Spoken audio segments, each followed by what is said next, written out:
So after a year since we first heard about this takeover bid, this decision is now very imminent, and you've got now multiple outlets reporting that Joe Biden is set to block it. Now, this is all coming off the back of that national security review by the Foreign Investment Committee, CFIUS. They weren't able to provide anything unanimous. They weren't able to provide a unanimous recommendation to the sitting president, despite the numerous assurances that have been provided by Nippon, including this veto power in relation to any changes to production capacity as well. But obviously the context here is so important because this takeover approach is all happening in a very politically charged election year stateside.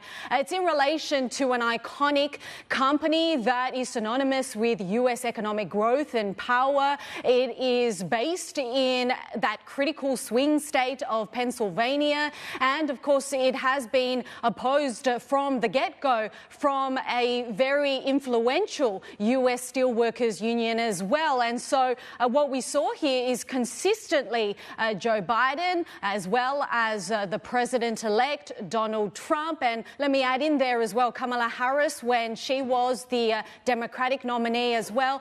They have all opposed the takeover of US Steel by a foreign company, both before and after the election as well. So I guess in that respect, this, if it is indeed true, shouldn't come as a major surprise, but the implications are immense for US Steel. We've heard David Burritt, the CEO, saying that it could result in closure of steel mills, which could result in job losses.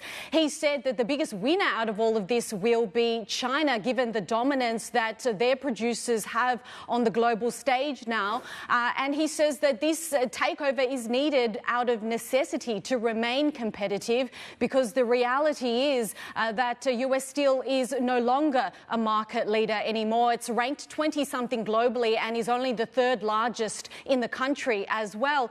And then I suppose in terms of what this means for Nippon Steel, certainly they're going to have to look elsewhere for growth. They're also going to have to deal with this massive break fee as well, reverse break fee of about $560 million. And of course, as well as that, massive implications potentially in terms of Japan-US relations, given that, you know, analysts have said this seems like a bit of a contradiction to Joe Biden's foreign policy, which has been really focused on friendshoring, on securing supply chains with like-minded democracies like Japan, for example. Steve.